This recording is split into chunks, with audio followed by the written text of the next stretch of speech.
जय हिंद दोस्तों। आज के सेशन के अंतर्गत आप सभी का हार्दिक स्वागत है। आई होप आप सभी स्वस्थ एवं मस्त होंगे। दोस्तों, अधिगम की श्रृंखला के अंतर्गत हमने कल बात की अधिगम के अर्थ के बारे में, अधिगम के सोपान जाने, तदुपरांत हमने अधिगम की परिभाषाएं जानी। आज हम बात करेंगे अधिगम की प्रकृति या अधिगम की विशेषताओं के बारे में। तो दोस्तों, अधिगम की प्रकृति या विशेषताएं तीन मनोवैज्ञानिक, जिनके अंतर्गत याकम, सिम्पसन और मैकावे, इन्होंने कुछ विशेषताएं दी हैं जिनके बारे में विस्तृत चर्चा कर रहे हैं। सबसे पहली विशेषता की हम बात करें तो अधिगम या सीखना सार्वभौमिक प्रक्रिया है, अर्थात अधिगम प्रत्येक जगह होता है। अधिगम की कोई एक निश्चित सीमा नहीं होती, अर्थात जैसे कि हम आज हमारे जैसे इंडिया में ABCD इस प्रकार से पढ़ाई जाती है, ABCD। तो ऐसा नहीं है कि इंग्लैंड या अमेरिका या ब्रिटेन किसी भी जगह पे ये अलग तरीके से पढ़ाई जा रही हो। हिंदी की हम बात करें तो ए, आ, ई वगैरह कुछ ऐसी हिंदी की जो वर्णमाला है सेम इसी कंडीशन में पढ़ाई जाती है। किसी भी अंदर कंट्री में ऐसा नहीं होता है कि ये कोई अलग तरीके से पढ़ाई जा रही हो। या फिर हम बात करें कि प्रकृति में सिर्फ मनुष्य का ही जो सार्वभौमिक अधिकार है कि वो ही सीख सकता है। सीखने की प्रक्रिया में पशु पक्षी, जीव जंतु, किसी भी प्रकार के जो प्राणी हैं वो सभी सीख सकते हैं। इसके ऊपर एक उदाहरण दिया था कि एक प्रयोग किया गया था। निश्चित एक भूभाग के अंतर्गत बंदरों के ऊपर खोज की गई थी, जिसके अंतर्गत एक निश्चित रिकॉर्ड, एक जो आवाज थी वो निश्चित रिकॉर्ड की गई। और उसके अंतर्गत ये मतलब जो आवाज थी उसके अंतर्गत यह था कि एक निश्चित वॉल्यूम बोल रहे, कोई भी मनुष्य जो बंदर है वो कुछ बोल रहे, तो मनुष्य ने एक रिकॉर्ड की कुछ चीजें कि बंदर ये सोच रहे कि अब शेर आया, जंगल के अंतर्गत शेर आ गया, तो सभी बंदर एक निश्चित भाषा को बोलते हैं, तो प्रत्येक बंदर उसका अनुसरण करते हैं और उनके सबके माइंड में एक बात पहुंच जाती है कि शेर अब भी आ चुका है जंगल के अंतर्गत, तो सबके सब पेड़ों पे चढ़ जाते हैं। तदुपरांत एक निश्चित भाषा वो बोलते हैं और उसके अनुसार यह भाव होता है कि शेर जंगल से वापस चला गया, बाहर चला गया, या हमारे जो निश्चित भूभाग उससे बाहर चला गया, तो सभी बंदर उस भाषा का अनुसरण करते हैं और नीचे उतर जाते हैं। दोस्तों, अर्थात मनुष्य या फिर जानवर जो भी कुछ है, सबके सब प्रत्येक चीज के बारे में अपने एक अलग विचारधारा रखते हैं, या फिर सीखना प्रत्येक प्राणी के अंतर्गत निहित होता है। तो सबसे पहली परिभाषा जानी हमने, सीखना सार्वभौमिक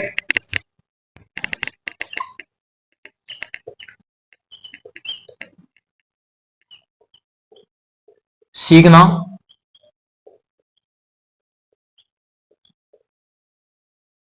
सार्वभौमिक प्रक्रिया है,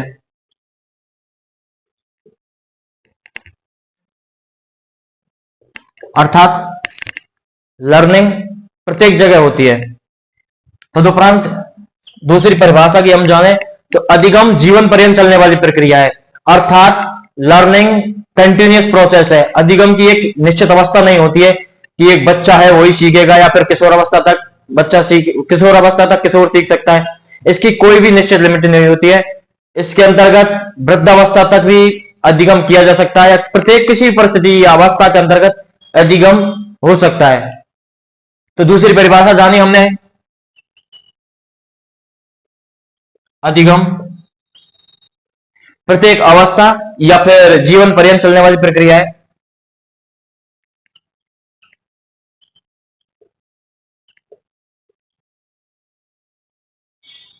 जीवन पर्यंत चलने वाली प्रक्रिया है।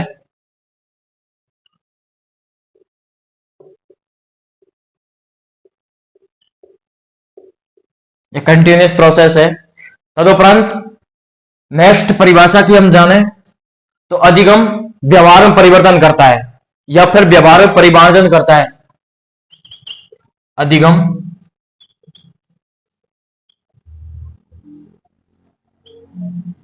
व्यवहार में परिवर्तन करता है, परिमार्जन करता है, व्यवहार में परिवर्तन करता है।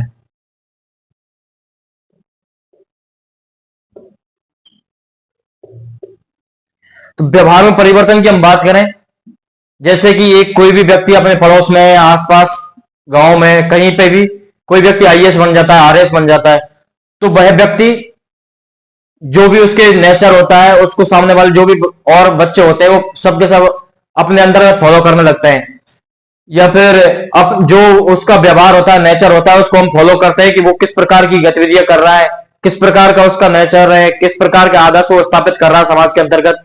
प्रत्येक चीज को हम ऑब्जर्व करते हैं और अपने व्यवहार में परिवर्तन लाते हैं। उसकी टाइमिंग पंक्चुअलिटी की बात करें हम, या फिर किसी भी और विशेषताओं की बात करें, इसके अंतर्गत सामने वाली जो भी ऐसी कोई कंडीशन से गुजर रहा है तो उसको हम ऑब्जर्व करते हैं या फिर अपने अंतर्गत समाहित करते हैं, उनकी जो भी अच्छाइयां होती हैं, तो व्यवहार में परिवर्तन करते हैं। अर्थात जो ऐसा उसका व्यवहार है, हमने अधिगम किया, लर्निंग की हमने, तो हमारे व्यवहार में ऑटोमेटिकली हम परिवर्तन करने लग जाते हैं, या फिर हम जो भी अच्छे व्यवहार है उसका या फिर कैसा व्यवहार है उसको हम खुद देखने लग जाते हैं।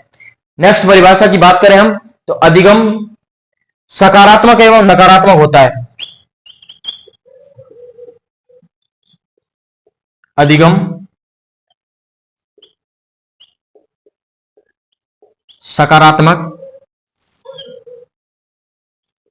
या नकारात्मक होता है।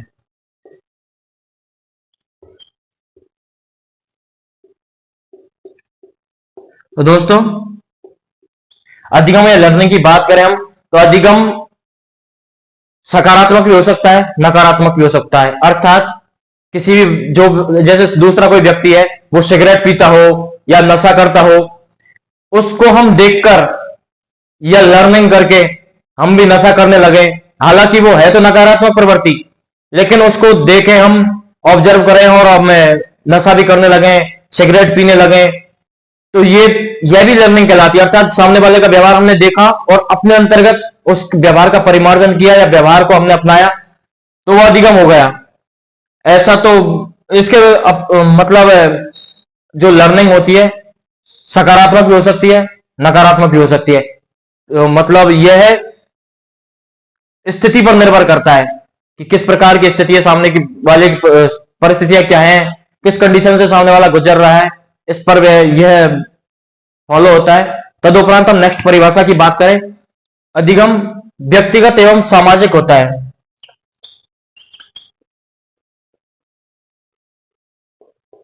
अधिगम व्यक्तिगत एवं सामाजिक होता है।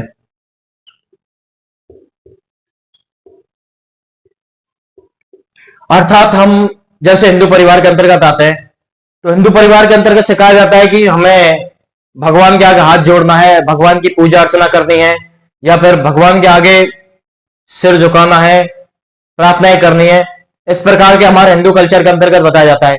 सेम दूसरी कंडीशन की हम बात करें तो मोमडन फैमिली या फिर मुस्लिम परिवारों के अंतर्गत नमाज पढ़ाई जाती है, या फिर जो भी उनका व्यवहार है, कल्चर है, उसको अपनाया जाता है। हालांकि उसके पास, ऊपर वाले के पास पहुंचती संवेदना खुद के अनुसार है। हम अलग अलग परिस्थितियों से अलग अलग कल्चर को देखते हुए हम फॉलो करते हैं। हमारी जो अंदर की जो प्रार्थनाएं होती हैं उनको ऊपर तक, ऊपर वाले तक पहुंचाने के लिए अलग अलग माध्यम होते हैं, उनको हम फॉलो करते हैं। तो अधिगम जैसे हमें समाज सिखाता है, हमें पूजा अर्चना समाज ने सिखाया, किस प्रकार से अपने दादा दादी या फिर और पड़ोसी, आस पड़ोसी, माता पिता किस प्रकार से भगवान से प्रार्थनाएं करते हैं या पूजा अर्चनाएं करते हैं, यह अधिगम हमने किया किस परिपथ से, सामाजिक परिपथ से। और इसकी ठीक बात करें व्यक्तिगत की, तो व्यक्ति कोई भी स्वयं के अनुसार अधिगम कर सकता है। दूसरा व्यक्ति, उस पर जबरदस्ती नहीं होती है कि वो भी हमारी तरह ही लर्निंग करे, वो अपने हिसाब से लर्निंग कर सकता है। तो अधिगम व्यक्तिगत एवं सामाजिक प्रक्रिया है। तदुपरांत हम नेक्स्ट विशेषता की बात करें, इसके अंतर्गत सीखना अनुभवों का संगठन है, या लर्निंग या अधिगम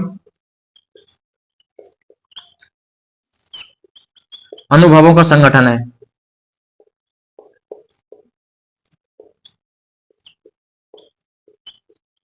अनुभवों का संगठन है। हम कोई भी प्रतिक्रिया करते हैं, कोई भी क्रिया करते हैं, जैसे आज हम मोटरसाइकिल चलाना सीख गए, उसके अंतर्गत हमारे जो पिछले छोटे छोटे अनुभव थे उनको हमने संगठित किया।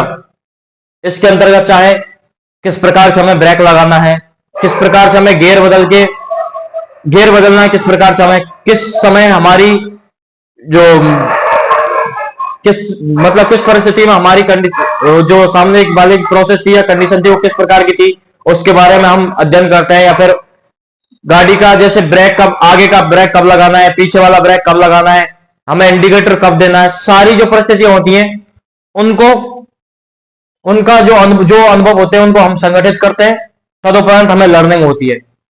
नेक्स्ट परिभाषा विशेषता की बात करें अधिगम की, तो अधिगम सक्रिय प्रक्रिया है, अर्थात एक्टिव रहकर ही बच्चा सीख सकता है, या कोई भी अधिगम लर्नर हो कोई भी, वो सिर्फ और सिर्फ सक्रिय होकर ही सीख सकता है। तो अधिगम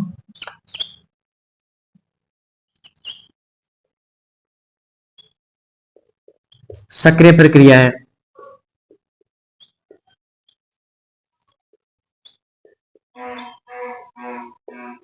सक्रिय प्रक्रिया है, यह सतत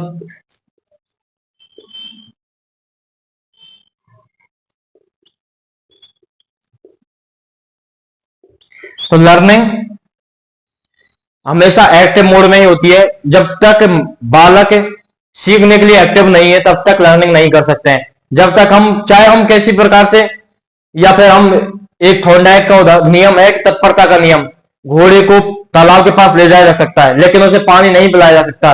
ठीक उसी प्रकार अधिगम, यदि कोई बच्चा या बालक किसी प्रकार की कंडीशन में हो, वह जब तक एक्टिव नहीं है तब तक लर्निंग नहीं हो सकती। जब तक एक्टिव मोड में रहेगा तब तक ही लर्निंग प्रोसेस फॉलो कर पाएगा। तदुपरांत और इसके साथ ही लर्निंग सतत प्रक्रिया है, जैसा कि हमने पहले भी चर्चा की कि जीवन पर्यंत चलती है। इसके उपरांत हम नेक्स्ट परिभाषा की बात करें तो अधिगम ज्ञानात्मक, भावात्मक व क्रियात्मक प्रक्रिया, अर्थात अधिगम व्यापक प्रक्रिया है। अधिगम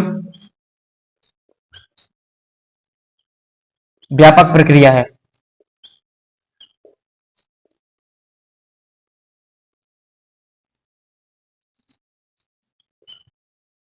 इसके अंतर्गत ज्ञानात्मक,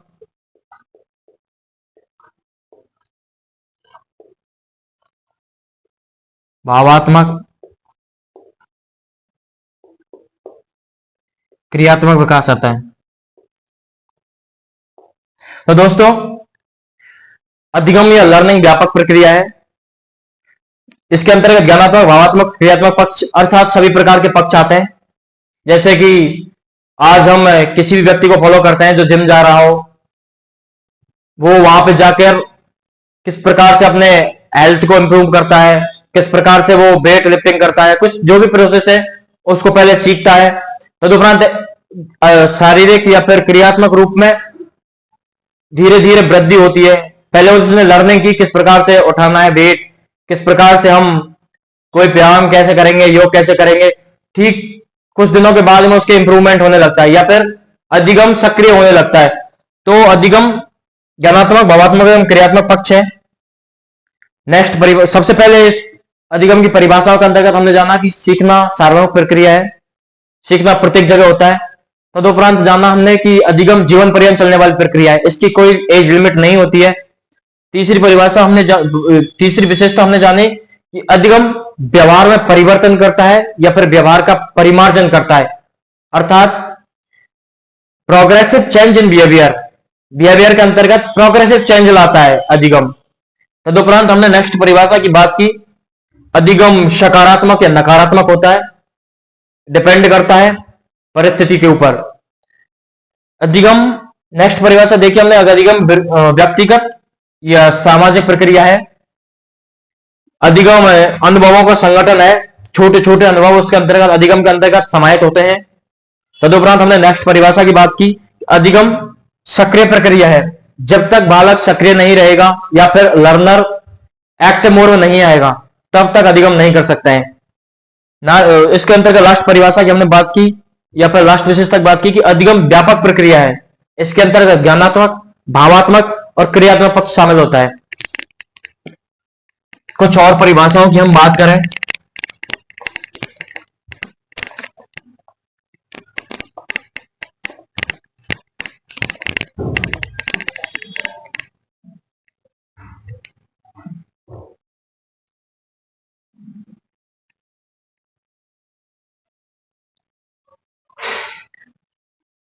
इसके अंतर्गत नेक्स्ट परिभाषाओं की यदि बात करें हम,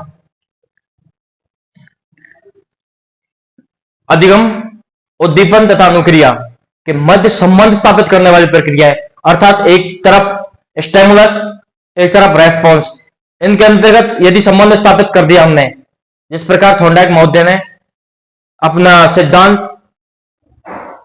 जिसके अंतर्गत संबंधवाद का जो सिद्धांत था उसके अंतर्गत बिल्ली के ऊपर उन्होंने प्रयोग किया और बिल्ली जो पिंजरे में बंद थी उसको मांस का टुकड़ा दिखाया जाता और दीपक के रूप में वो जो बिल्ली थी वो उछल कूद करती और जो भी रेस्पॉन्स कर रही थी बिल्ली, जो बिल्ली क्रियात्मक मोड में थी वो बार बार उछल कूद करती और जो पिंजरे के अंदर लीवर दबा हुआ था, लीवर था, उस पर उछल कूद कर एक बार पैर उसका लीवर में पड़ा, जो उद्दीपक के रूप में भोजन था वो बिल्ली को आया और बिल्ली ने धीरे धीरे इसी प्रकार से लर्निंग कर ली। इसके बाद में इस संबंध स्थापित हो गया उन दोनों के बीच में और अधिगम कर लिया उसने।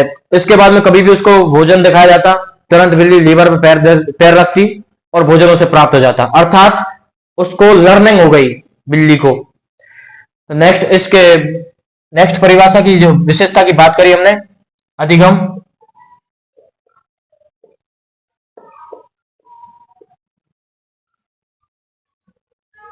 उद्दीपक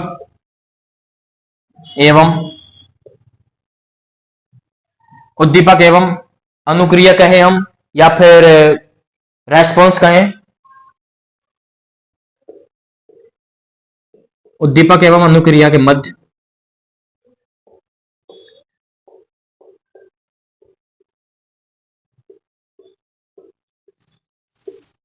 संबंध स्थापित करने वाली प्रक्रिया है।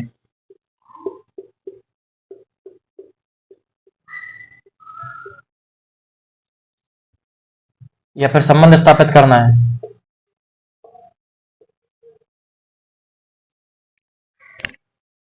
अधिगम उद्दीपक एवं अनुक्रिया के मध्य संबंध स्थापित करता है या फिर संबंध स्थापित करने वाली प्रक्रिया है। स्टिमुलस एंड रेस्पॉन्स वाली बात हमने इसके अंतर्गत कही। तदुपरांत हमने नेक्स्ट विशेषता की जाने तो अधिगम समायोजन प्रक्रिया है या फिर एडजस्टमेंट प्रोसेस है लर्निंग।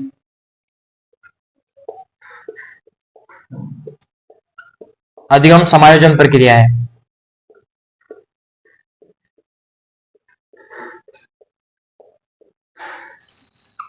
समायोजन प्रक्रिया है। अधिगम के अंतर्गत समायोजन करना एक निश्चित पार्ट का है। हम नेक्स्ट परिभाषा की बात करें तो अधिगम प्रक्रिया है न कि परिणाम। अधिगम या लर्निंग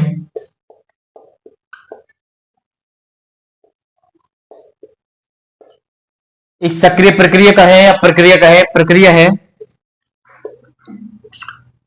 अधिगम प्रक्रिया है ना कि परिणाम।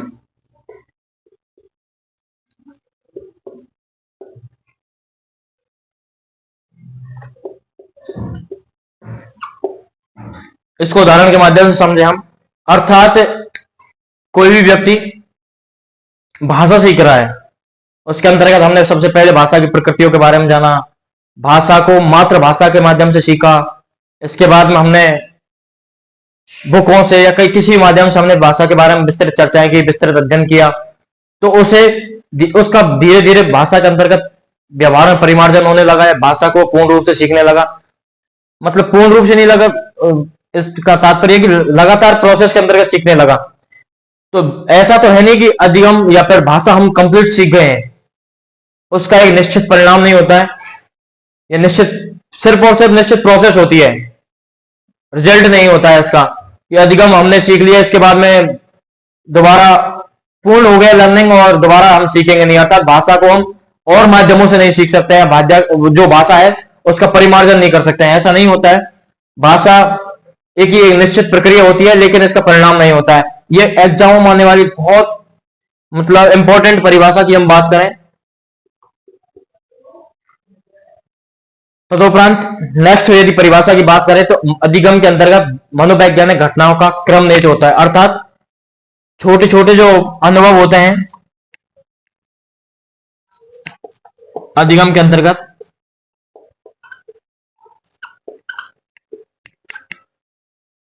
मनोवैज्ञानिक घटनाक्रम,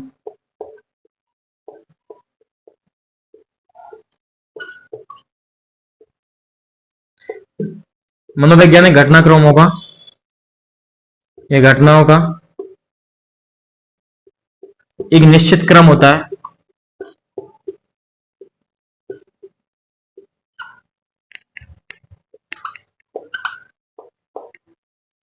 तो दोस्तों आज की इस क्लास के अंतर्गत हमने जाना अधिगम की विशेषताएं, नेचर ऑफ लर्निंग।